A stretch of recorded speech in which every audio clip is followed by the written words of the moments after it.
마무리하고 다음 주에 이제 4장, 5장, 6장 갈 길이 멀 것 같아서 빠르게 진행하도록 하겠습니다. 기회적 특성에서 여기 보는 것 같이 응력, 변형률 곡선이 굉장히 중요하게 되겠습니다. 이런 응력, 변형률 곡선에서 알 수 있는 여러 가지 정보들이 시가형 재료에 어떠한 특성을 제공하고 여러분들이 이것을 어떻게 응용해야 되는지 한번 잘 알아두셔야 되겠고요.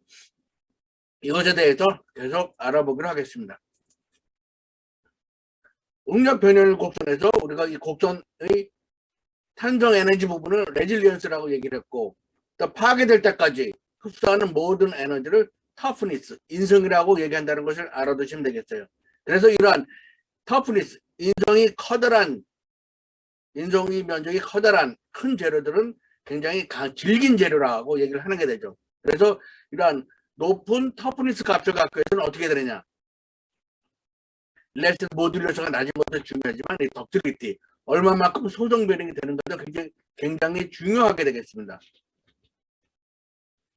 우리가 치과에서 사용하는 여러 가지 보철물이나 수복물이 기계적으로 안정돼야 되겠고, 특히 프랙처, 파괴가 일어나면은 이것을 만든 여러분들은 아무 변명의 여지가 없게 되겠어요. 그래서 어떻게 하면은 파괴가 일어나지 않고 잘 견딜 수 있는가, 그 견딜 수 있는가를 나타내는 내구성을 나타내는 것이 터프니스라고 얘기한다는 것을 알아두시면 되겠어요. 그래서 이러한 높은 터프니스, 인성을 갖기 위해서는 1번 항복 강도 값이 높아야 되겠고, 2번 최대 강도 값이 높아야 되겠고, 3번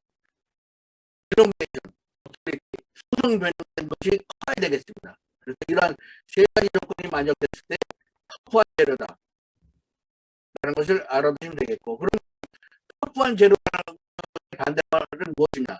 브리틀하다, 취성이 있다. 힘을 가하면은 이렇게 깨지지 않는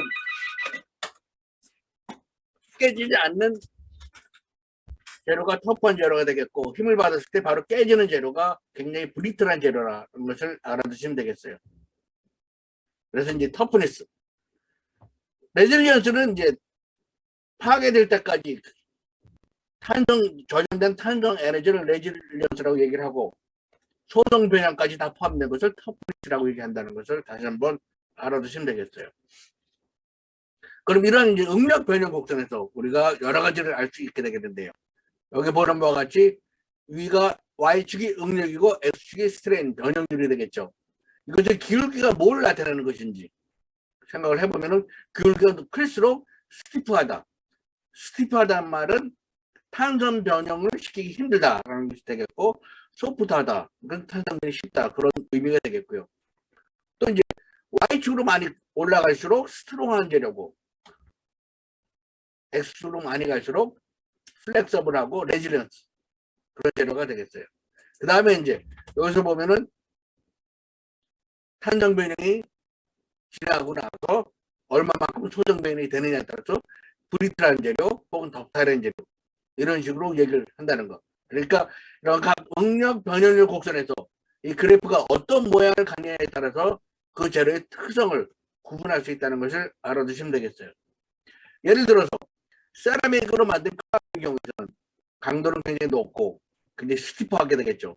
반면에 소정 변형이 되지 않으니까 굉장히 브리틀하다, 취성이 있다는 것이 되겠고, 골드 크라운의 경우에는 강도는 어느 정도 그렇게 세라믹에서 크게 높지는 않지만 적절한 강도를 갖고, 또 소정 변형이 어느 정도 되고 하니까 이것은 굉장히 터프한 재료라고 할 수가 있게 되겠습니다.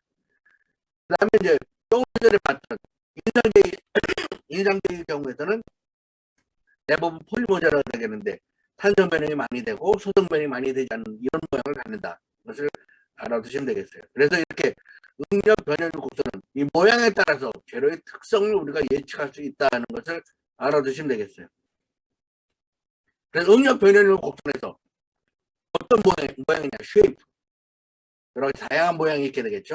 그 다음에 이제 크기, 매그니튜드, 이것이 얼마만큼 높이 올라가고 얼마만큼 이렇게 많이 갔느냐, 이거에 따라서 여러 가지 재료의 특성을 알 수가 있게 되겠습니다. 특히 이제 여기서 보면은 높이 올라간 정도, 스트렝스가 되겠죠. 높이 올라간 정도, 스트렝스. 그 다음에 변형이 많은 것, 덕틸리티. 그 다음에 이 기울기, 스티프니스.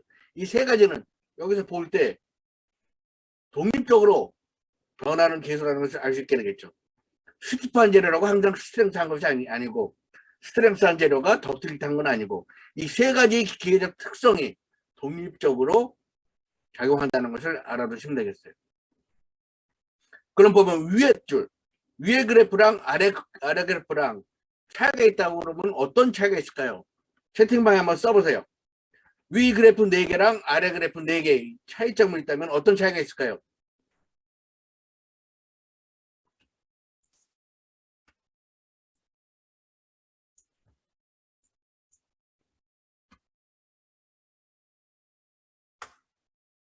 네, 위에 거는 기울기가 이게 탄성 변형된 부분의 기울기가 굉장히 높은 게 되겠고 아래는 기울기가 적은 게 되겠죠. 그런 것을 알 수 있게 되겠고 그 다음에 이제 1번과 5번 그래프를 한번 비교해 봅시다. 1번은 이제 스티프하다고 얘기를 하고 이것은 상대적으로 1번과 5번을 비교했을 때 플렉서블하다고 얘기를 할 수 있는 게 되죠. 그 다음에 이 값이 크니까 스트롱하다고 얘기하는 게 되겠고 변형이 많이 되니까 덕탈한 재료다.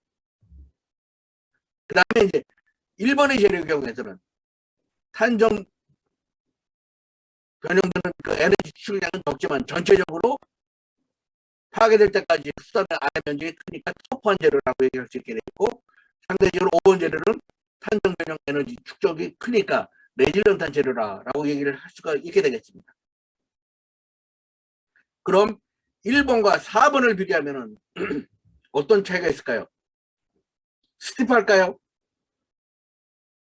스티프하죠. 기울기가 거의 비슷하니까. 그 다음에 덕타일한 재료일까요? 덕타일하지 않죠. 소동 변형이 짧게 되니까 덕타일하지 않고. 스트롱한 재료일까요? 아니죠. 이 값이 낮으니까 스트롱하지 않고 위크하겠죠. 그 다음에 터프한 재료일까요? 아니죠. 이 면적이 작으니까 터프하지 않게 되겠죠. 그런 식으로 두 개의 그래프를 주고서 상대적으로 2번 그래프가 7번 그래프에 대해서 어떠한 기회적 특성을 갖느냐 적으시오 한번 적을 수 있어야 되겠죠. 그럼 한번 다시 채팅방에 써보세요. 2번과 7번을 비교했을 경우 7번 재료가 갖는 특성이 어떤 특성이 있을까요?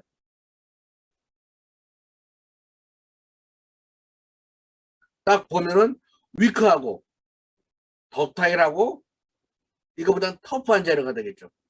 그런 식으로 여러분들이 두 개의 그래프를 주면은 그 재료의 특성을 상대적으로 비교할 수 있어야 되겠습니다. 그 다음에 이제 우리가 일반적으로 응력 변형을 곡선할 때는 이렇게 잡아당기는 인장 응력을 줘서 시험하는 그런 특성이 되겠는데요. 우리가 치과에 사용하는 여러 재료들은 시멘트, 석고, 세라믹 이런 것들은 굉장히 브리틀한 재료다. 소정 변형이 굉장히 잘 안 되는 재료들이 많이 있게 되겠어요. 이런 재료들의 기계적 특성을 비교하기 위해서는 보통 주는 값이 인장 강도 값으로 나오기 때문에 특성을 비교해야 될 필요가 있게 되겠는데요. 예를 들어서 재료를 압축력을 줬기 때문에 압축력은 내일 그 누르는 응력이 되겠죠. 덕타일을 한 재료라면은 여기서 압축 변형이 일어나게 되겠는데 만약에 브리틀한 재료라고 한다면은 이 부분에서 힘이 가해진 부분에서 이와 같은 변형이 일어나지 않게 되겠죠. 대신에 힘이 들어가는 이 부분을 수직 방향으로 응력이 작용하기 때문에 실제적으로 우리가 압축 응력을 주지만은 이 파괴되는 면을 보면은 이 면에서는 인자 응력이 작용하는 것처럼 작용이 되겠어요. 그렇기 때문에 이것은 이제 압축 응력을 주지만 실제적으로는 인장 응력에 의해서 파괴되는 것이다. 해서 이러한 것은 이제 다이아메트럴 컴프레션 테스트 혹은 인다이렉트 텐사일 테스트, 브라질리안 테스트라고 얘기를 한다는 것을 알아두시면 되겠어요. 압축 응력을 줘서 인장 강도를 측정하는 방법이 이 방법이 되겠어요.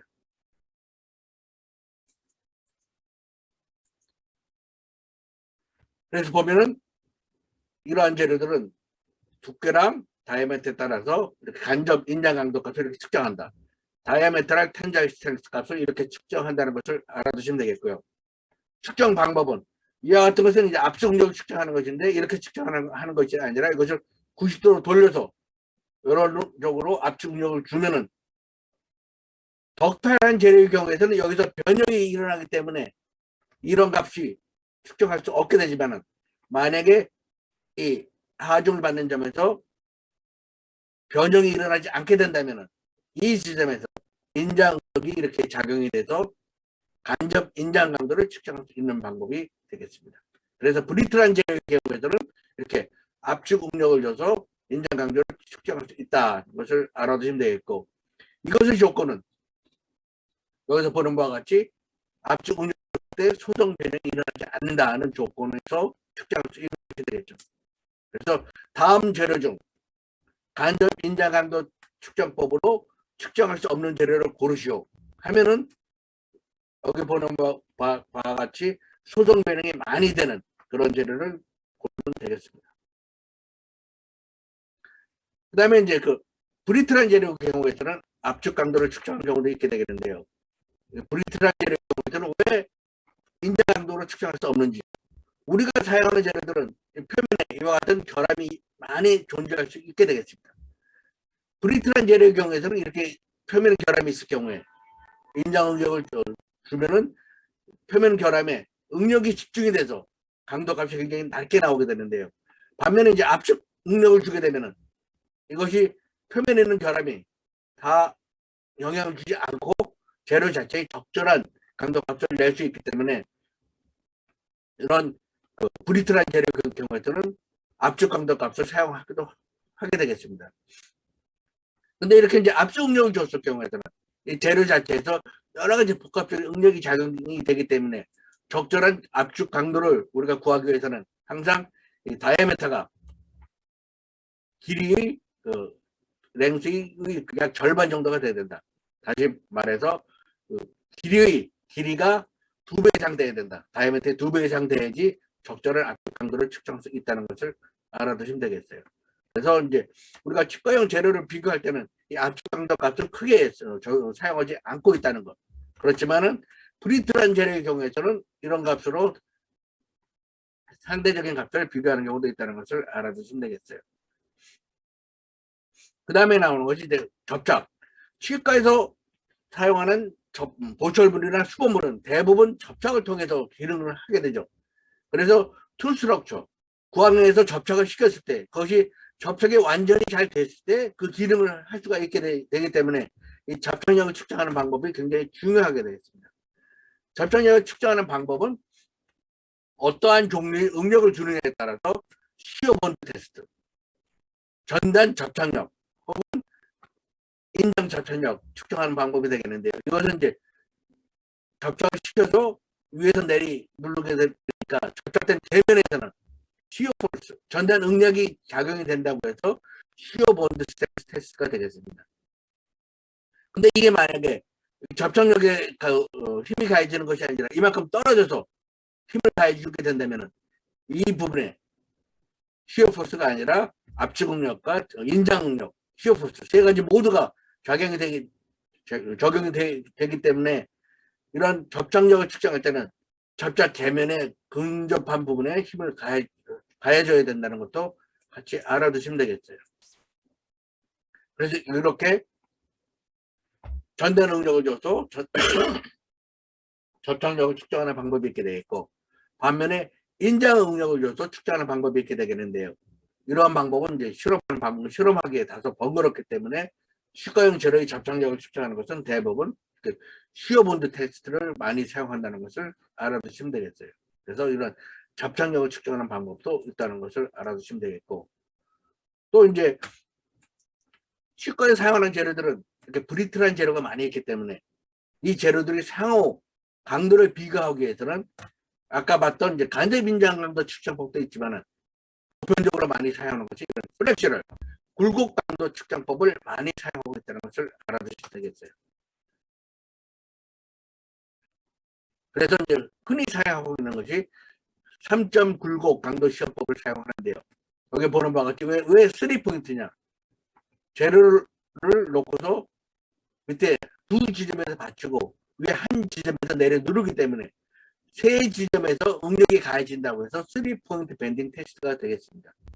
그래서 이렇게 지지되는 부분에서는 전단 응력이 작용되고 위에 힘이 가해지는 윗부분에서는 압축 응력이 작용되고 밑에 부분에서는 인장 응력이 작용하는 이런 복합적인 응력이 작용되기 때문에 치과에서 사용되는 보철물이나 수분물이 파괴를 예측하는데 더 이것이 좋은 방법이라고 얘기를 해서 인장 응력 측정, 인장 굴곡 강도 측정법을 많이 사용한다는 것을 알아두시면 되겠어요. 그래서 이제 굴곡 강도 측정을 할 때는 보통 3포인트 밴딩 테스트를 많이 사용한다는 것을 알아두시면 되겠어요. 그래서 굴곡 강도는 여러 가지 되겠는데요. 아까 봤듯이 이렇게 접착시켜줘서 바로 여기서 내리돌려서 접착 강도를 측정하는 방법이 있고, 이렇게 거리를 띄워서 이만큼 띄워서 힘을 줬을 경우에는 캔틸리버 밴딩 테스트가 되겠고, 이것이 우리가 많이 했던 3포인트 밴딩 테스트, 또 이제 4포인트 밴딩 테스트가 있게 되겠는데요. 이것은 한 점에서 힘을 주기 때문에 이 재료에서 가장 힘이 많이 가해지는 부분이 이 부분이 되겠죠. 근데 만약에 재료가 이쪽 부분에 균열이 표면 결함이 많이 있게 된다면 이 재료는 불행하게도 쉽게 파괴가 될 수 있게 되겠죠. 결함이 이쪽에 있는 경우보다 결함이 이쪽 부분에 많이 집중이 되어 있다면 이 재료는 3점 굴곡 시험 방법으로 굴곡 강도를 측정했을 때 굴곡 강도 값이 굉장히 낮게 나오는 그러한 불상사가 발생할 수 있게 되겠어요. 그런 것을 방지하기 위해서 이 두 지점에서 힘을 가해주면 가장 높은 응력은 이 두 점 사이에서 높은 응력이 가해지게 되겠죠. 그래서 어디에 균열이 결함이 많이 있게 되든 간에 4점 굴곡 강도 시험을 했을 때는 강도 값이 더 낮게 나올 수도 있게 되겠어요. 그래서 그런 것 재료 자체의 표면 결함이나 불균일성에 의해서 굴곡 강도 값이 다른 경우가 많이 발생할 수도 있는데 그러한 것을 우리가 배제하기 위해서 4점 굴곡 강도 시험부터 한다는 것을 알아주시면 되겠어요. 근데 이제 추가인 재료의 경우에서는 이런 시편의 크기가 클 수가 없게 되겠죠. 작은 경우에서는 이 두 지점에서 응력을 가해주는 것이 굉장히 힘든 경우도 있기 때문에 가능하면 이제 작은 크기가 작은 시편을 갖고 시험을 할 때는 3포인트 밴드 테스트, 그러니까 시험의 그 동일성을 딸 이 방법을 많이 사용한다는 거. 그리고 두 개의 측정법을 비교를 하면 평균적으로 4포인트 값이 다소 낮은 값을 보이는 경우도 있다. 왜냐하면 이 부분에 넓은 부분에서 결함이 존재할 경우는 강도 값이 낮게 나올 수 있습니다. 반면에 3포인트는 이 지점만 딱 피할 수 있다면 결함에 의한 낮아지는 강도 값을 피할 수 있다는 것. 그런 차이가 있다는 것을 알아두시면 되겠어요. 그래서 보면 치과에서 많이 시술한 3유닛 브릿지 경우, 세 부분으로 브릿지를 만들어서 시술할 경우에서는 이쪽 부분에 이제 힘을 가해주면 힘이 가해지는 윗부분에는 인장 응력이 작용되지만 압축 응력이 작용하지만 아랫부분 이 연결 부분에서는 인장 응력이 작용된다.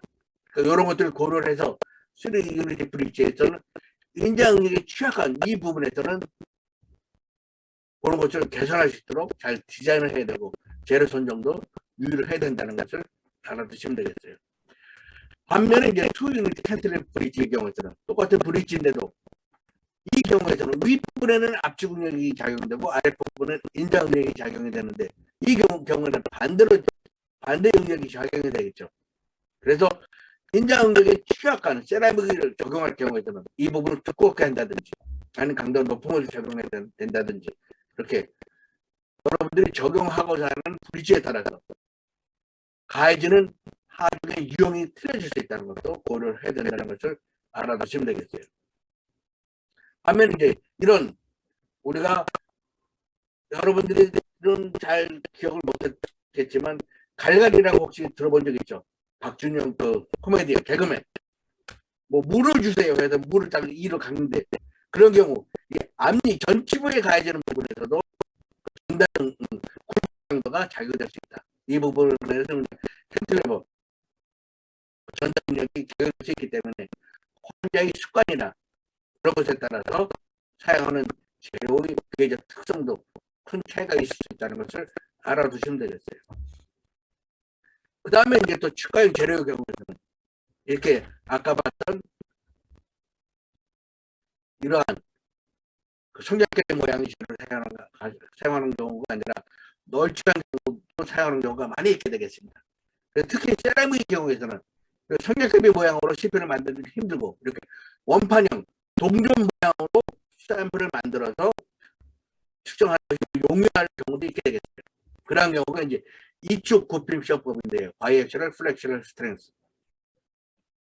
일반적으로 이제 3점 굽힘 시험법이나 4점 굽힘 시험법은 사용하기 용이해서 그리고 이론적으로 많이 사용됐던 재료이기 때문에 굴곡 강도 시험법에 많이 사용됐지만은 실제적으로 치과에서 사용하는 재료들은 얇은 재료로 동전만을 만들기가 더 용이하기 때문에 최근에는 이제 세라믹 재료의 경우에서는 세라믹 시편의 경우에서는 3점 굽힘 시험법이나 4점 굽힘 시험법 방법보다는 이축 굽힘 시험 방법을 많이 사용하고 있다는 것을 같이 알아두시면 되겠어요. 그래서 샘플을 만드는데 힘든 세라믹 경우에서는 이런 방법을 많이 사용하고 또 컴포지 레진이나 다른 재료들은 이런 방법을 사용하고 있다는 것을 알아두시면 되겠어요. 그리고 이제 여러 가지 강도값을 우리가 봤는데요. 우리가 강도값이 파괴되느냐 안 되느냐를 결정하는 데는 사용하기 굉장히 힘들다. 재료가 파괴되느냐 파괴되지 않느냐를 나타내는 것이 이제 파괴 인성이 되겠는데요. 이 파괴 인성 값이 내구성을 나타내는 데는 더 우수한 값이다. 그러니까 강도 값이 높은 것도 중요하지만 파괴 인성 값이 커야지 이것이 이제 어떤 재료, 보철물이나 수복물이 내구성을 평가하는 데는 더 좋은 값이다라는 것이 파괴 인성 값이 되겠습니다. 그래서 이제 파괴 인성이라는 것은 어떤 것이냐? 우리가 사용하는 재료들은 항상 결함, 프랙처나 혹은 플로우 재료를 만드는 수복물을 만드는 과정에 여러 가지 결함이 들어갈 수 있는데 그런 결함에 의해서 파괴되는 내구성이 영향을 받을 수 있다고 해서 그런 것을 측정하는 것이 파괴 인성이 되겠는데요. 예를 들어서 일반적으로 굴곡 강도를 시험할 때 이것은 3포인트 밴딩 테스트가 되겠죠. 그런데 이러한 3점 굴곡 시험에 인위적으로 결함을 이렇게 만들어서 이 결함이 있을 경우에 얼마만큼 쉽게 파괴가 되느냐를 측정하는 것이 파괴 인성 측정값이 되겠어요. 그래서 이것은 인위적으로 이렇게 결함을 만들어서 한다면은 파괴라는 것이 결함이 있어서 이 크랙이 쭉 전달이 돼서 크랙이 처음부터 끝까지 전달이 됐을 경우에서는 파괴가 일어나는 것이 되겠죠. 그래서 크랙이 전달되는데 얼마만큼 저항성을 나타내느냐, 크랙의 전달에 대한 저항성을 나타내는 것이 파괴 인성값이다 라는 것을 같이 알아두시면 되겠어요. 브리틀한 재료의 경우에서는 굴곡 강도값도 굉장히 중요하지만 균열이 어떤 결함이 있을 때 그 결함이 잘 전달되지 않도록 그런 저항성을 측정하는 것도 굉장히 중요하다라는 것을 알아두시면 되겠고 그 값이 나타나는 것이 프랙처 터프니스 파괴 인성값이라는 것을 알아두시면 되겠어요. 그래서 그 음력 변형 곡선에서 소성 변형이 많이 되는 것들이 인성이 높은 재료라고 얘기를 했죠. 그 소성 변형이 많이 된다는 것은 이렇게 균열이 있을 때 균열이 쉽게 전달되지 않고 쭉 전달하는데 소성 변형이 같이 되면서 시간이 많이 걸리는 재료다 라는 것을 알아두시면 되겠어요. 그래서 파괴 인성이라는 것이 어떤 것이다 정도를 알아두시면 되겠어요. 그래서 파괴 인성을 측정하는 방법은 여러 가지 이제 국제 규격에 여러 가지 방법이 있는데 이러한 여러 가지 방법으로 파괴 인성을 측정할 수 있다는 것을 알아두시면 되겠어요. 그 다음에 이제 치과에서 사용하는 재료 중에서 가장 중요한 것이 치과 재료의 내구성을 평가하는 것이 뭐 파괴 인성, 뭐 굴곡 강도 그런 것도 있지만 가장 중요한 것이 피로 강도가 되겠어요. 왜냐하면은 구강 내에 장착한 수복물이나 보철물을 한 번의 응력으로 파견되는 것이 아니라 반복적인 응력을 계속 주는 게 되죠. 그 반복적인 응력에 얼마만큼 견딜 수 있느냐가 굉장히 중요하게 되겠습니다. 우리가 사용하는 최대 강도 값은 하중을 한 번 줬을 때 얼마만큼 견딜 수 있는가를 나타내는 것이 최대 강도 값이 되겠고요. 근데 구강 내에서는 그런 최대 응력이 작용되는 것이 아니라 그것보다 아주 낮은 응력이 이렇게 반복적으로 적용이 돼서 이것이 얼마만큼 적용이 됐을 때 파괴가 일어났냐를 나타내는 것이 피로 강도가 되겠어요. 그래서 치과형 재료의 치과형 수복물이나 치과형 보철물이 내구성을 평가하는 데서는 이 피로 강도 값이 굉장히 중요하다. 것을 알아두시면 되겠어요. 그러니까 예를 들어서 어떤 재료가 이제 단 한 번에 응력을 줬을 때 파괴될 때 그 값이 최대 인정 강도 값이 되겠죠. 그것이 800메가파스칼이다라고 하면은 구황내 저장력이 예를 들어서 약 1000번 정도 응력을 줬을 때 660메가파스칼에서 깨지더라. 파괴가 일어나더라. 것을 알 수 있게 되겠고 반대로 얘기를 하면 660메가파스칼을 줬더니만 1000번 정도 힘을 줬으니 파괴가 되더라 하는 말이 되겠죠. 반면에 이제 490메가파스칼 응력을 줬더니만 10만 번에서 파괴가 되더라 그런 것이 되겠고 약 390메가파스칼을 응력을 줘서 반복 응력을 줬더니만 이것이 무한대로 가도 깨지지 않더라 하는 것이 되겠어요. 그래서 보통 이제 100만 번 정도를 따졌을 때 100만 번 정도를 응력을 가했을 때 파괴되지 않는 것. 특히 이제 임플란트 재료 경우에는 우리가 영구적으로 사용할 수 있다는 거 보통 환자들이 알고 있는 것이죠. 영구적이라는 것이 약 100만 번까지 힘을 줬을 때 깨지지 않는 그러한 재료를 사용하는 것이 되겠어요. 그래서 피로 강도라는 것은 이렇게 반복적인 응력을 줬을 때 어느 정도에서 깨지느냐 나타나는 것이 되겠는데 예를 들어서 피로 강도라는 것은 최대 강도의 4분의 1에서 2분의 1 정도 이 사이에 있는 것이 되겠어요. 그래서 구강내에서 작용하는 최대 응력이 예를 들어서 400메가파스칼이다. 꼭 얘기를 했을 경우에 구강내에서 가해지는 응력이 400메가파스칼이라고 얘기했을 때 이것이 안전한 재료로 우리가 선택을 한다면 그 강도 값을 어떤 값을 취해야 됐을까요? 한번 채팅방에 써보세요. 구강내에서 작용하는 최대 응력이 400메가파스칼이다 라고 얘기했을 때 여러분들은 강도가 얼마가 되는 재료를 선택을 해야지 영구적으로 사용할 수 있는 재료를 선택했다고 얘기를 할 수 있을까요? 한번 채팅방에 써보세요. 강도가 어느 정도 되는 재료를 선택을 해야지 좋을까요? 그러니까 영구적으로 사용할 수 있다라고 가정을 한다면 최소 4배는 돼야 되겠죠. 최소 4배는 돼야지. 뭐 2배까지는 안전한데 이거 2배 됐을 경우에는 뭐 영구적이진 못하고 한 5년, 10년 만에 깨질 수 있는 거고 환자마다 틀려지게 되겠죠. 그러니까 안전하게 한다면 4배 정도를 더 곱해줘야지 그 재료를 구강내에서 안전하게 사용할 수 있다는 것이 되겠습니다. 그래서 피로 강도라는 것은 굉장히 우리가 내구성을 평가하는 중요한 강도 값이다. 그것을 알아두시면 되겠죠. 피로 강도 값은 표면 특성에 굉장히 영향을 받을 수 있게 되는데 표면이 매끈한 재료냐 아니면 표면이 거친 재료냐 표면이 거칠수록 표면 결함이 많이 있게 되니까 거기에 응력이 집중이 돼서 반복 응력이 굉장히 취약할 수 있게 되겠어요. 그래서 치과에서 치료를 한 다음에 표면을 매끈하게 폴리싱을 해주는 이유는 3가지가 있게 되겠죠. 첫 번째 이유가 표면을 매끈하게 해줘서 피로 강도를 높여주는 것이 되겠고 그리고 나머지 2개는 뭐가 있을까요? 26번 학생 한번 음속으로 해서 얘기를 해보세요. 한 가지, 2가지 더 있는데 표면을 매끈하게 하는 이유가 여태까지 배운 것 중에서 채팅방에 한번 써보세요. 그럼 그 하나를 알려드릴게요. 하나는 표면이 거칠면은 신미수복제의 경우에서는 색이 뿌옇게 보일 수 있다고 했죠. 그러니까 밝기는 그건 아직 안 했구나. 그럼 그거는 빼고 나머지 하나 표면이 거칠면 어떻게 돼요? 거친 표면에 치태나 치석이 많이 낄 수가 있게 되겠죠.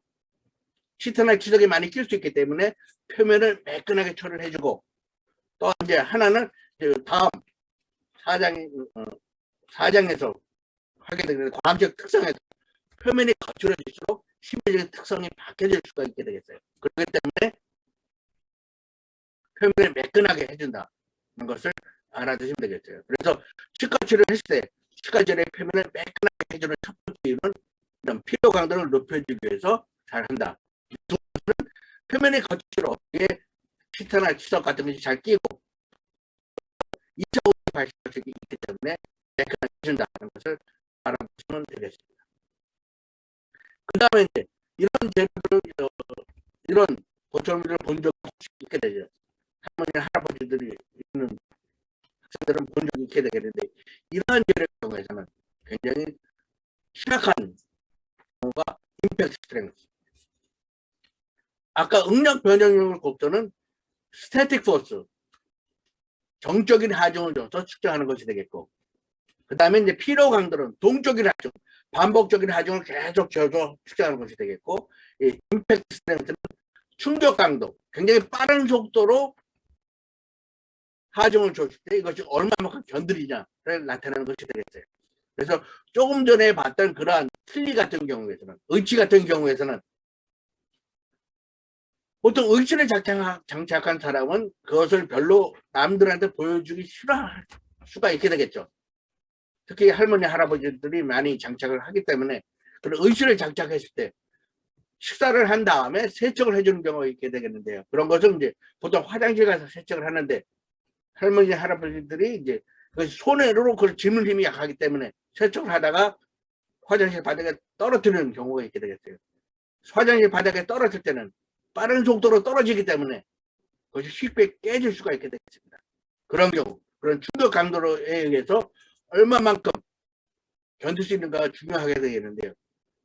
충격 강도에 대해서 견딜 수 있다면 이런 충격 강도를 하중을 받았을 때 깨지지 않고 탄정 변형으로 딱 그것을 저장했다가 다시 발산해 버리면 되겠죠.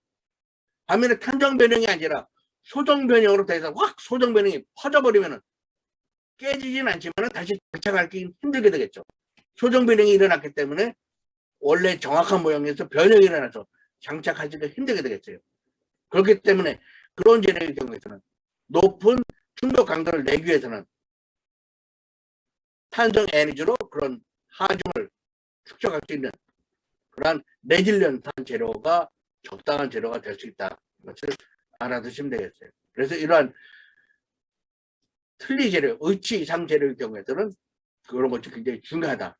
그래서 그 충격 강도에 강한 재료로 특성을 갖기 위해서는 이제 레질리언트한 재료가 되기 위해서는 이러한 특성을 갖춰야 한다는 것을 알아두시면 되겠고, 일반적으로 이런 충격 강도 너치 흡을 주고서 양쪽에 받치고서 측정하는 거랑 한쪽만 잡고 측정하는 방법에 따라서 이조드, 샤피 테스트 두 가지 방법으로 측정한다는 것을 알아두시면 되겠어요. 그 다음에 또 있는 것이 티어 스트렝스. 여러분들이 이제 전전에 봤던 인상제의 경우에서는 미세한 부분에 이제 인상을 체득하기 위해서 이렇게 인상제를 적용하는 경우가 있게 되겠는데요. 이런 얇은 부분에서 폴리머가 쉽게 찢겨지는 그러한 경우도 발생할 수 있게 되겠습니다. 그래서 티어 스트렝스라는 것은 찢김 강도, 눈물 강도가 아니라 찢김 강도죠. 찢김에 대한 저항성을 나타내는 것이 티어 스트렝스다라는 것을 알아두시면 되겠고요. 여기서 이제 이런 폴리머 재료의 경우에서는 우리가 금속 재료나 세라믹 재료와 달리 시간에 따라서 변형량이 커지거나 작아지거나 하는 경우가 있게 되겠어요. 그러한 경우, 그러한 재료를 비스코일레스틱, 점탄성 재료라고 얘기를 하는데요. 이런 점탄성 재료의 경우에서는 폴리머 재료의 경우에서는 금속 재료나 세라믹 재료와 달리 어떠한 속도로 하중을 가하느냐에 따라서 강도 값이 크게 차이가 발생할 수 있게 되겠어요. 그렇기 때문에 이제 빠르게 응력을 가했을 경우에는 찢김 강도가 이제 높게 측정될 수 있다. 것을 알아두시면 되겠는데, 폴리머 재료의 경우에는 이런 비스코일레스틱, 전탄성 특성 때문에 오는 것이다라는 것을 알아두시면 되겠고, 여러분들이 이제 다음 주에 실험할 임무, 알지네이트 인상제나 고민상제의 경우 인상을 체득하고 제거할 때 빠른 속도로 제거를 해야지. 찍힌 강도를 최대화시키고 연구 변형을 최소화시킬 수 있기 때문에 빠른 속도로 제거를 해줘야 된다는 것을 여러분들이 몸소 체험을 하게 되겠습니다. 그래서 이러한 재료의 경우, 폴리머의 재료의 경우는 점탄성 특성 때문에 오는 것이다라는 것을 알아두면 되겠고, 점탄성에 대해서는 잠시 다시 자세히 알아보기로 하겠습니다. 그 다음에 이제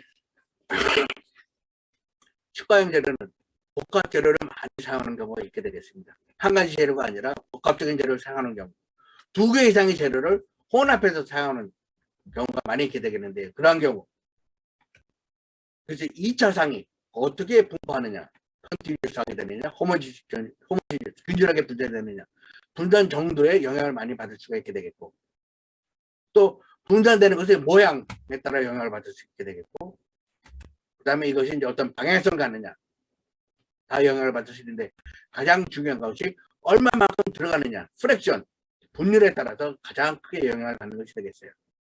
또한 이제 서로 다른 물질을 혼합해서 하는 거기 때문에 두 물질이 얼마만큼 접착이 잘 되느냐, 결합이 잘 되느냐도 굉장히 중요한 팩터가 될 수 있다는 것. 그러니까 이것은 이제 치과형 컴포지레이션 할 때 다시 자세히 알아보기로 하겠습니다. 그래서 이런 것들에 의해서 영향을 받을 수 있다는 정도만 알아두시면 되겠고요.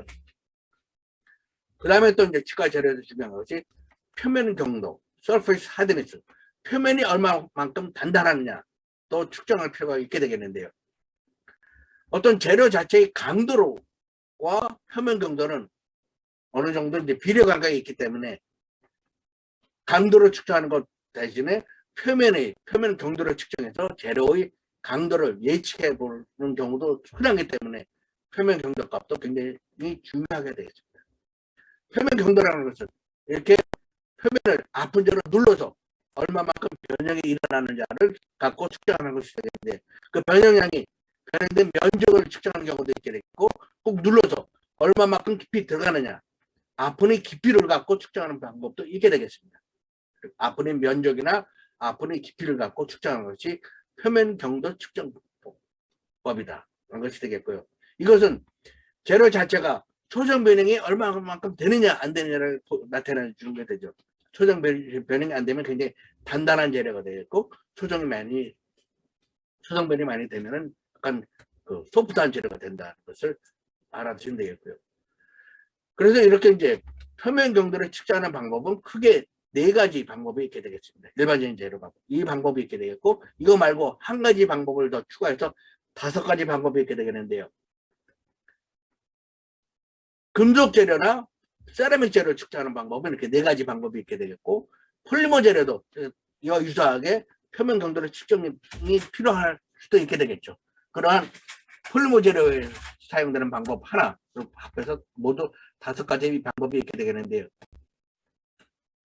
첫 번째, 금속 재료나 세라믹 재료 방법 중에서는 3가지 방법은 아픈의 면적을 갖고 측정하는 것이 되겠고, 락웰 경도 측정법 한 가지만 깊이로 측정한다는 것을 알아두시면 되겠어요.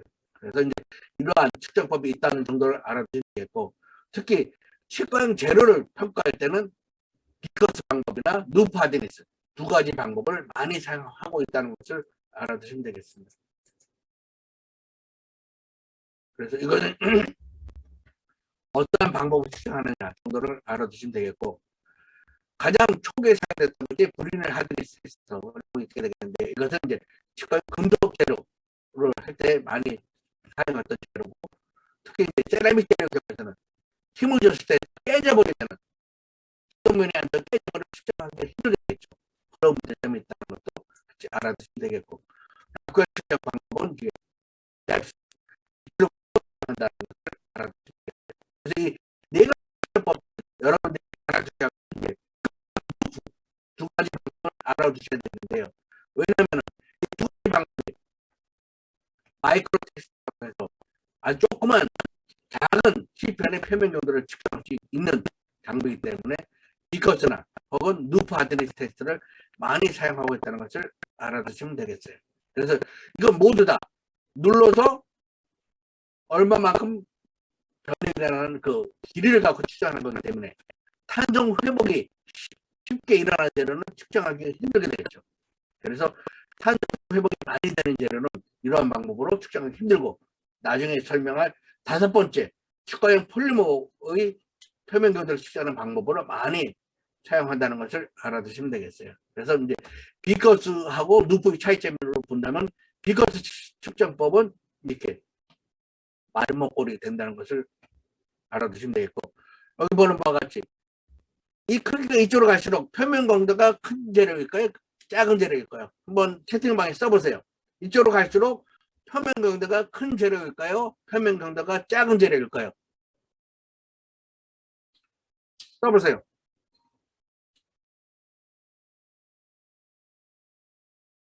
네, 표면 강도가 큰 재료일수록 이렇게 아픈 크기가 작게 되겠죠. 그래서 아픔을 나타내는 것이다. 그것을 알아두시면 되겠고요.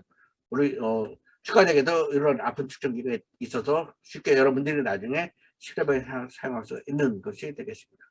반면에 누프 하드니스 테스트는 한쪽으로 찌그러진 마름모가 되겠어요. 한쪽으로 찌그러진 마름모가 있어서 이것이 이제 마이크로 테스트 누프나 비커스 두 가지 시험 방법을, 표면 강도 측정법을 추가 재료를 비교하는데 많이 사용하고 있다는 것을 알아두시면 되겠어요. 모양에 따라서 어떤 측정법인지 정도는 알아두셔야 되겠죠. 그래서 이런 그 아픈 모양을 보여주고서 다음에 맞는 표면 강도 측정법을 고르시오 하면 고를 수 있어야 되겠죠. 그 다음에 이제 측가형 컴포지 레진이나 폴리머 재료에서 많이 사용하는 CO8 측정법이 되겠는데요. 이것은 이제 침으로 눌러줘서 침이 얼마만큼 들어가느냐에 따라서 표면 강도를 측정하는 것이 되겠습니다. 완전히 들어가지 않은 경우를 100으로 하고, 완전히 쑥 다 들어간 걸 0으로 해서 얼마만큼 이미 침이 들어가느냐 안 들어가느냐로 측정하는 것이 COA 하드니스 테스트다. 그래서 추가형 폴리머 재료의 표면 강도를 측정하는 방법이 COA 표면 강도 측정법이라는 정도를 알아두시면 되겠어요. 그래서 각각 추가 재료의 그 특성에 따라서 적용하는 표면 강도 측정법이 다르다라는 것을 알아두시면 되겠고, 일반적으로 표면 강도가 큰 재료일수록 강도가 높은 재료라고 볼 수가 예측할 수 있게 되겠죠. 그 정도의 대략적인 비례 감각이 있다는 것을 알아두시면 되겠어요. 그래서 그런 것들이 이제 여러 가지 개적 특성이 되겠고, 그 다음은 비올로지컬 프로퍼티, 점탄성에 대해서 좀 알아보기로 하겠습니다. 여러분들이 이제 석고 실습에서 해봤듯이 치과에서 사용되는 재료들은 분말과 용액을 혼합해서 사용하는 경우가 많이 있게 되겠어요. 그러니까 처음은 딱딱한 재료가 아니지만 점점 시간이 지나갈수록 단단한 재료로 바뀌는 재료들. 그래서 이제 리얼러지, 이동학이 굉장히 중요하게 되겠는데요. 그래서 그러한 분말과 용액을 혼합하는 재료, 석고뿐만 아니라 알지네트 인상제의 경우에서도 분말과 용액을 혼합해서 사용하고, 또 분말과 용액이 아니더라도 두 개의 페이스트를 혼합해서 사용하는 그러한 치과형 재료가 많이 있게 되겠습니다. 그런 경우 이 점지도, 비스코시티가 어떻게 바뀌느냐에 따라서 시간에 따라서 점지도가 바뀌게 되는데요. 이 점지도가 변화함에 따라서 나타나는 현상이 탄정 배수가 형성되는 게 되죠. 단단하게 고체가 되면서 탄정 배수가 형성되면은 그것이 고체가 세팅이 됐다고 볼 수 있는 재료가 되겠습니다. 그래서 점탄성이 점지도가 어떻게 변하느냐가 굉장히 중요한 특성 중에 하나가 되겠는데요. 예를 들어서 A제로, B제를 비교했을 경우 점지도가 딱 변했을 때 우리가 이 A제로, B제를 혼합을 하면서 혼합할 수 있는 시간을 워킹 타임이라고 하는 게 되죠. 잘 혼합할 수 있는 시간. 이 워킹 타임이 되겠는데, 이 워킹 타임이라는 것은 어느 정도 일정한 점지도가 될 때까지 혼합이 가능한 재료인가를 나타내는 것이 되겠습니다. A 재료의 경우에서는 B 재료보다 훨씬 워킹 타임이 짧게 되겠죠. 짧은 시간에 점지도 확 올라가게 되니까. 반면에 이제 세팅 타임이라는 것은 어느 정도 점주도가 비스코시티가 올라갔을 때 그때까지 걸리는 시간을 세팅 타임이라고 딱 얘기를 했을 경우에 A 재료는 SA가 되고 B 재료는 SP가 됐습니다. 그래서 두 개의 재료 A와 B를 봤을 때 여러분들이 다루기가 좋은 치과용 재료로 좋은 재료는 A 재료일까요? B 재료일까요? 한번 채팅방에 써보세요. 두 개의 특성을 봤을 때 재료 A랑 재료 B를 보면은 어떤 재료가 사용하기가 좋을까요? 재료 A의 경우에는 여러분들이 이제 석고를 혼합했을 때 경화 촉진제를 넣었을 때는 어떻게 돼요? 막 혼합을 하면 혼합하는 도중에 막 굳어버리는 수가 생기게 되겠죠. 혼합하는 도중에 굳어버리면은 혼합을 제대로 할 수가 없게 되겠습니다. 그래서 혼합을 할 때는 점유도가 어느 정도 충분한 시간을 갖고 혼합할 수 있도록 좀 천천히 증가해야 되겠고, 반면에 이제 딱 혼합을 한 다음에 모양을 쫙 만들려고 했을 경우에는 빠르게 굽는 것이 필요하게 되겠죠. 세팅 타임은 그 사이가 짧을수록 워킹 타임과 세팅 타임 사이의 간격이 짧을수록 사용하기가 용이하게 되겠죠. 예를 들어 이런 경우 혼합은 다 했는데 모양을 만들어서 굽기를 바라는데 굽는 대로 천천히 너무 시간이 걸린다면 이 시간 동안에 모양이 주저앉을 수 있고 모양이 변형이 될 수도 있게 되겠죠. 중력에 의해서. 그렇기 때문에 이러한 같이 워킹 타임이 길고 세팅 타임이 짧은 재료가 치과에서 사용하기 굉장히 좋은 재료다. 그것을 같이 알아두시면 되겠어요. 그래서 워킹 타임이랑 세팅 타임은 분말과 용액을 혼합했을 경우에는 항상 용액에다 분말을 첨가하는 게 되죠. 그래서 용액에다 분말이 딱 닿는 순간부터 측정하는 것이 워킹 타임이다. 세팅 타임도 마찬가지로 분말과 용액이 딱 접촉했을 때부터 시간이 세팅 타임이 되겠어요.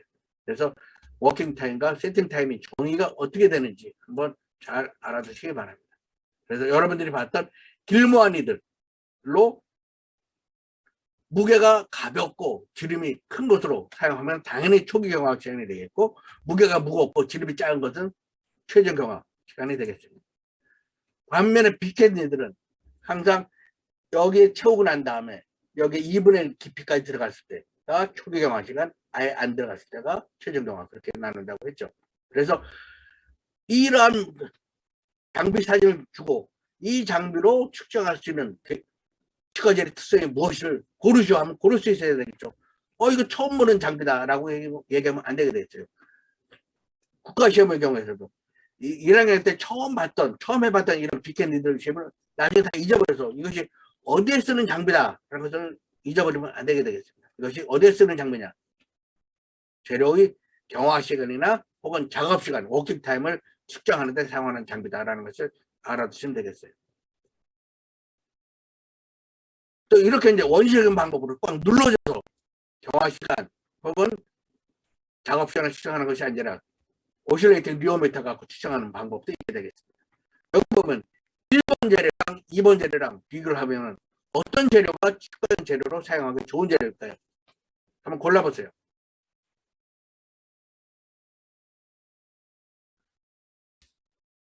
이 채팅방에 왜 열심히 치라하냐? 이게 여러분들 수업에 집중했다는 것을 보여주는 것으로서 여기서 상황을 봐서 맨 나중에 답을 올리는 경우가 너무 나중에 하면은 점수를 안 주는 경우도 있고, 하여간 10번째 이상으로 된다면은 한 번마다 0.5점씩 가산점을 주는 게 돼요.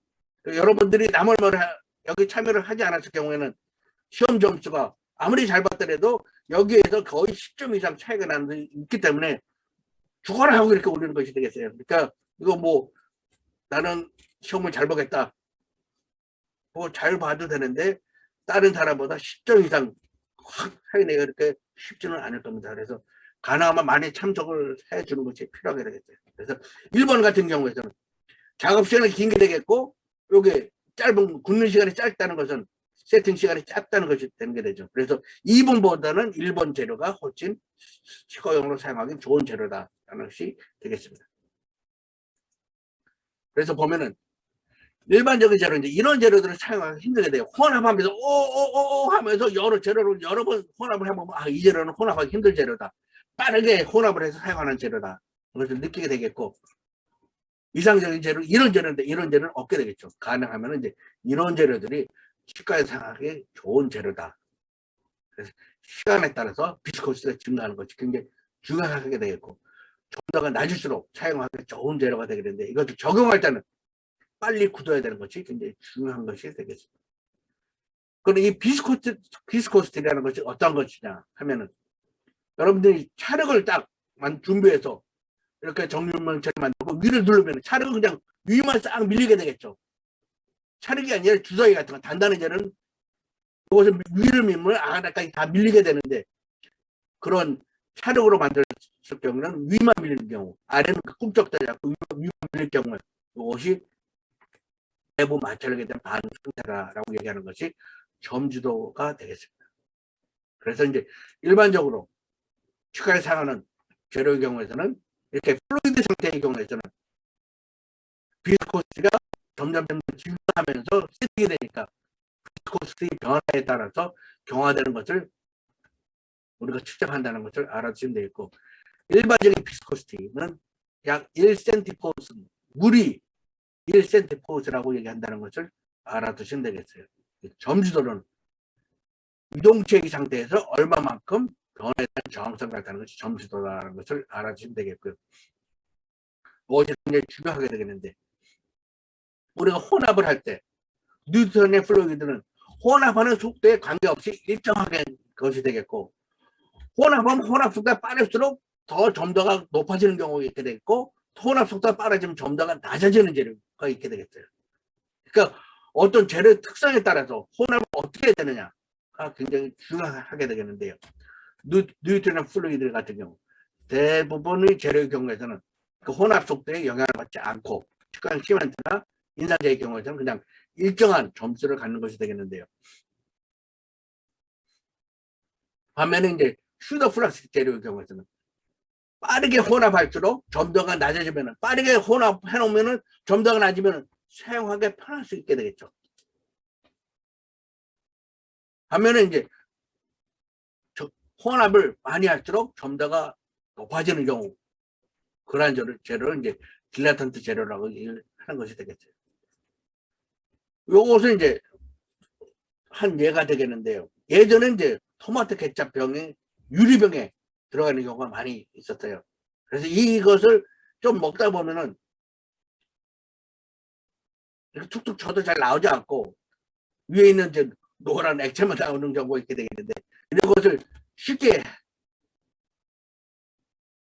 해서 먹는 방법은 뒤통수를 엎어갖고 한번 팍 치게 되면은 그 힘에 의해서, 충격에 의해서 케찹의 점유도가 확 낮아져서 점유도가 낮으면 확 쏟아져 나오게 되겠죠. 그래서 이것은 이제 적절하게 쳐야지, 한번 확 치면은 안에 있는 다 나오는 경우가 있기 때문에 적절하게 딱 뒤통수를 한번 탁 치면은 이렇게 원하는 모양을 낼 수 있도록, 그것이 굉장히 중요한 경험이 되겠는데, 이런 것들은 힘에 의해서 점유도가 낮아져서, 힘을 가해질수록 점유도가 낮아져서 확 나오는 것, 그것이 이제 틱소트로픽 플루이드라고도 얘기를 한다는 것. 그러니까 힘에 의해서 점유도가 낮아지는 것을 우리가 치과에서 많이 응용을 하는데요.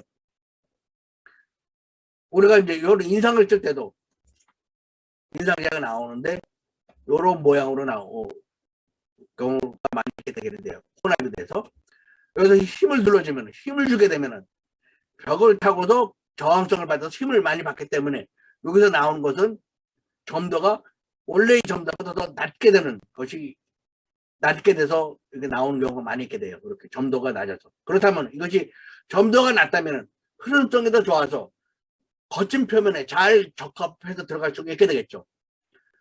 높은 점도로 흐름성이 좋지 않다면 울퉁불퉁한데 잘 들어갈 수가 없게 되겠는데, 이렇게 꽉 눌러줌으로써 점도가 확 낮아져서 잘 스며들 수 있도록 만들어지는 것이 그런 틱소트로픽 효과를 나타내는 것이다 라는 것을 알아두시면 되겠죠. 그래서 점수에 어떤 영향을 주는가, 그것을 어떻게 이용하는가도 한번 생각을 해봐야 되겠습니다. 예를 들어서 이런 장치를 주고서 이런 장치는 재료의 어떤 특성을 이용한 것이냐 했을 경우에, 여러 가지 재료 특성을 딱 놨을 경우에 고를 수 있어야 되겠죠. 그럼 이러한 이제 비스코스에 영향을 주는 것들이 어떤 것이느냐. 재료 자체의 특성도 있지만은 일반적으로 온도나 압력이나 시간에 따라서 영향을 받는 것이 되겠죠. 일반적으로 이제 시간이 증가함에 따라서 세팅이 되면서 비스코스가 증가하게 되겠죠. 세팅이 되니까, 경화가 되니까. 근데 치과에서 사용하는 시멘트 중 하나, 탄화아연 유준열 시멘트의 경우에서는 시간이 지나도 세팅이 안 되는 경우가 있게 되겠어요. 이 경우는 왜냐하면 이거 세팅이 되기 위해서는 수분이 필요하기 때문에 수분이 없는 건조한 데서는 아무리 시간이 지나도 경화되지 않는 것. 경화가 되지 않으니까 점주도도 변하지 않게 되겠죠. 그런 것들도 고려를 해야 된다는 것. 그러니까 이 점주도를 치과 재료에서 어떻게 이용하는가, 어떻게 응용하는가 정도를 한번 생각을 해봐야 되겠습니다. 그래서 이제 온도에 따라서 온도를 높이 올려주면 점수도가 더 낮으니까 이러한 부분까지 다 흘러 들어갈 수 있다. 그것을 나타내 주는 것이 되겠고, 또 점주도를 나타내는 것 중에 하나가 여러분들이 이제 인산아연 시멘트를 실습을 할 때 많이 해보는 경우가 되겠는데요. 인산아연 시멘트의 경우에서는 혼합하는 연판을 이제 온도를 이렇게 낮춰줘서 온도가 낮을수록 점수도가 낮다. 그래서 혼합하기가 용이하다. 그렇기 때문에 이렇게 그 냉동 연판 혹은 이제 냉각 연판을 사용해서 혼합한 비교 시험을 하는 경우도 있는데, 이렇게 재료에 따라서 인산아연 시멘트의 경우에서는 온도에 따라서 점수도 영향을 받지만은 폴리카복실레이트 시멘트의 경우에서는 온도에 영향을 받지 않는다. 그것도 알아두셔야 되겠습니다. 그래서 이렇게 치과용 재료의 경우에서는 성분에 따라서 재료의 그 종류에 따라서 여러 가지 특성이 온도에 따라서 변할 수 있는 것도 있고 변하지 않는 재료도 있고 다양한 재료가 있다는 것을 알아두시면 되겠습니다.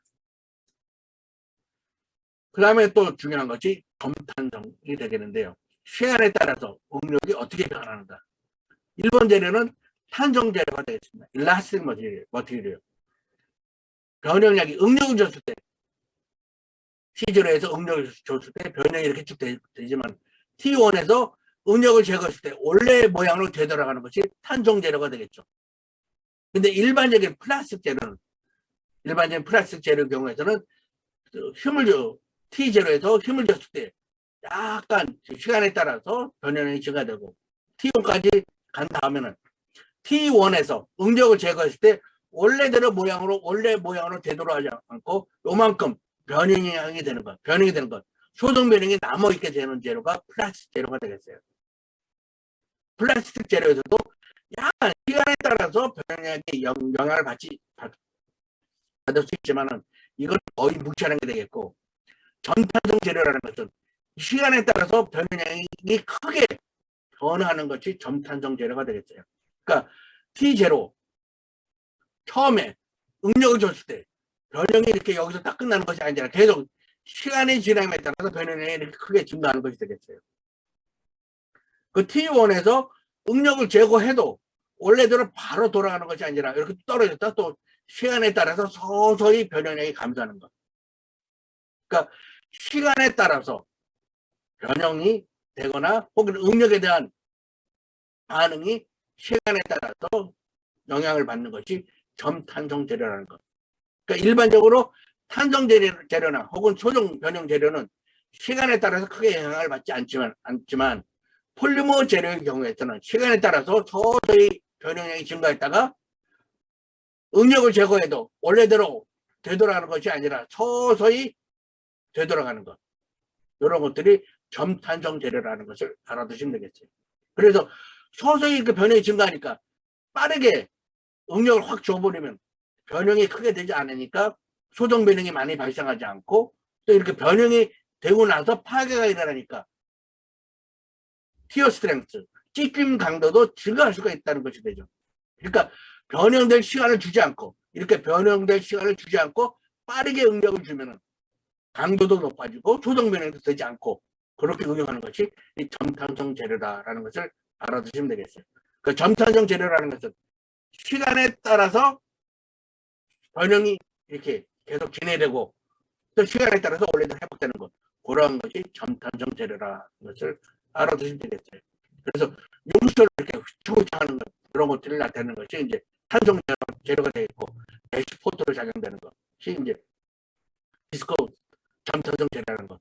그래서 이렇게 어떻게 용수로 표현하는 것이 점탄성 재료고 그 대시포트로 표현하는 것이 그 점탄성 재료다. 탄성 재료고 점탄성 재료라는 것. 그러니까 이런 모양만 보고서도 이 재료가 어떤 재료다 하는 걸 선택할 수 있어야 되겠죠. 이걸 표시하면서 여기에 해당되는 재료를 고르시오 하면 금속 재료나 혹은 세라믹 재료를 고르면 되겠고, 이걸 보여주고서 여기에 맞는 재료를 고르시오 하면은 폴리머 재료를 고르면 되겠죠. 이렇게 해서 이거를 봐서 이것이 어떤 재료의 특성을 나타내는 것인지 여러분들이 잘 알아둬야 되겠습니다.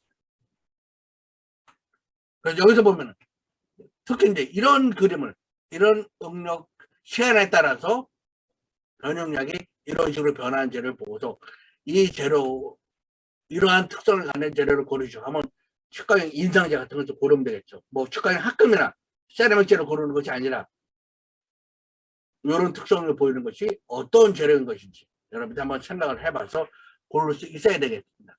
시간에 따라서 서서히 변형이 되고 또 응력을 제거해도 변형이 완전히 빠르게 제거되는 것이 아니라 시간에 따라서 서서히 변형이 없어지는 것.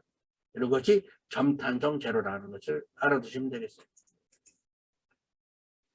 그래서 이제 점탄성 특성을 보면은 우리가 쉽게 응용할 수 있는 부분이 인상재를 빠르게 제거하는 것이 여기에 해당되는 것이다. 그 다음에 두 번째가 교정용 밴드, 고무줄을 응용하는 것이 되겠고, 또 하나는 이제 치과용 아말감에 응용되는 것이 되겠어요. 그래서 응력 완화 현상, 크립 현상, 이것이 대표적인 점탄성 특성이 되겠는데요. 이것에 대해서 자세히 알아보기로 하겠습니다. 응력 완화 현상, 스트레스 리액션은 변형량이 일정한 경우가 되겠어요. 변형량이 일정할 때 응력이 시간에 따라서 감소하는 것이 되겠어요. 그것이 응력 완화 현상이 되겠습니다. 이것이 어디에 적용되느냐? 교정용 밴드, 교정용 고무줄을 차에 장착을 했을 경우에 고무줄을 변형시켜서 장착을 하면은 변형량은 일정하게 되겠죠. 걸어준 거리가 일정하기 때문에 조금 뭐 오므려질 수 있지만은 커다란 범위가 일정하다고 생각을 하면은 변형량이 일정할 때 가해지는 힘이, 차에 가해지는 힘이 시간에 따라 감소하는 것이 응력 완화 현상이 되겠어요. 중요한 것은 변형은 일정한데 응력이 시간에 따라 감소한다. 이것이 교정용 밴드. 그래서 시간에 따라서 변형되는 것이 플라스틱 밴드의 경우에서는 초기에는 강한 힘이 주지만 점점 시간이 지남에 따라서 가해진 힘이 적어지게 되죠. 변형량이 크게 되지만 라텍스 밴드의 경우에서는 처음부터 끝까지 일정한 힘이 적용될 수 있다는 것. 두 개의 밴드의 특성이 되겠습니다. 그래서 초기에 강한 힘을 주기 위해서는 플라스틱 밴드를 사용하지만 일정한 힘을 줘서 일정하게 치아를 이동하기 위해서는 라텍스 밴드가 더 좋다. 그런 것을 나타내는 것이 스트레스 리액션. 일정한 변형량에서 응력이 감소하는 것, 시간에 따라서 감소하는 것이 스트레스 리렉세이션이라는 것을 알아두시면 되겠어요. 반면 이제 크립이라는 것은 소형 아말감의 커다란 문제점이 되겠는데요. 일정한 응력, 저장력은 일정한 힘이 되겠죠. 그래서 반복적인 저장력에 의해서 소정 변형이 계속 크게 일어나게 되면 어떻게 돼요? 아말감으로 이렇게 수복을 해줬는데 반복적인 저장력에 의해서 변형이 시간에 따라서 크게 증가한다. 그렇다면 그 소정면이 된 경우에 확 튀어나와서 소정면이 됐을 경우에 이것이 반복적 힘에 의해서 이렇게 떨어져 나갈 수도 있게 되겠죠. 아니면 위로 튀어나오지 않고 이것이 힘에 의해서 양쪽 남아있는 잔존 치질의 벽으로 이렇게 눌러지게 된다면, 힘을 주게 된다면 치질벽이 운동을 받아서 깨질 수도 있게 되겠죠. 그래서 이 크립이라는 것은 응력이 일정할 때 소정 변형량이 크게 증가하는 것이 크립이 되겠어요. 그래서 일반적인 컴퓨터 아말감, 재래형 아말감 합금의 경우에서는 이런 크립이 크기 때문에 문제가 많이 발생해서 이런 문제를 해결하기 위해서 아말감에 대해서 사용하는 것이 되겠습니다. 그래서 이 크립이 문제점은 일반적인 재래식 재래형 아말감의 경우에서는 일정한 응력이 가해졌을 때 소정 면역이 크게 자꾸 진행이 돼서 아말감 수복물이 파괴가 돼서 문제가 발생하는 것들이 큰 현상이었다. 그래서 일정한 응력 하에서 소정 면역이 많이 된 것이 크림이다라는 것을 알아주면 되겠고, 아말감 합금에서 이것이 문제가 됐었지만은 그 나중에 개발된 고동 아말감에서는 그 문제점이 굉장히 적었다는 것을 알아두시면 되겠어요. 그래서 이 점탄성이라는 것은 여러분들이 알아두셔야 할 것이 크림에 의한 것,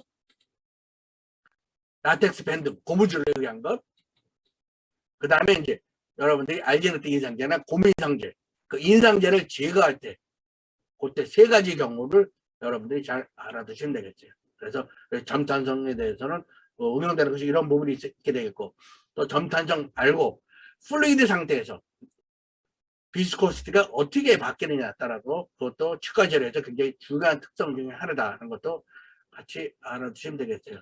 그렇게 해서 여러 가지 계절 특성에 대해서 알아봤는데요.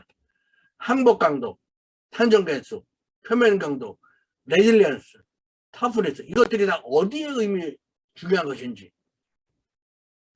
충격 강도의 중요한 특성들이 어떤 것인지, 레질리언스가 되겠죠. 각각 그런 것들, 각 치과형 보철물이나 수복물이 가해질 수 있는 계절 특성에서 어떻게 잘 응용될 수 있는지를 알아두셔야 되겠고, 거기에 따라서 필요 강도냐, 크림이냐, 마모냐, 수격이냐, 이 마모에 영향을 주는 것은 여기 어떤 것이 있게 되겠어요? 마모, 자연치의 마모나 치과적인 마모에 영향을 주는 것이 한번 마지막 한 번 더 적어보세요. 여기에서 어떤 것이 마모에 영향을 줄 수 있을 것인지 써보면은, 네, 표면 강도 값에 영향을 많이 받겠죠. 표면이 단단하면은 대합치가 마모가 많이 되고, 표면이 무르면은 자연치에 의해서 쉽게 재료가 망가질 수도 있게 되겠죠. 그런 것들. 그 다음에 이제 이런 것들 잘 하기 위해서 디자인도 중요하고, 사이즈, 크기도 중요하고, 또 환자 액티비티도 중요하고, 이런 것들을 여러분들이 잘 아울러서 좋은 재료를 잘 선택해서 디자인해서 만들어야 되겠습니다. 그래서 지금까지 한 것이 여러분들이 알아야 할 여러 가지 계적 특성이 되었고요. 다음 주, 앞으로 이제 챕터 4, 5, 6이 되는데요. 그것을 잘 마무리할 수 있도록 하겠습니다. 뭐 질문 있어요?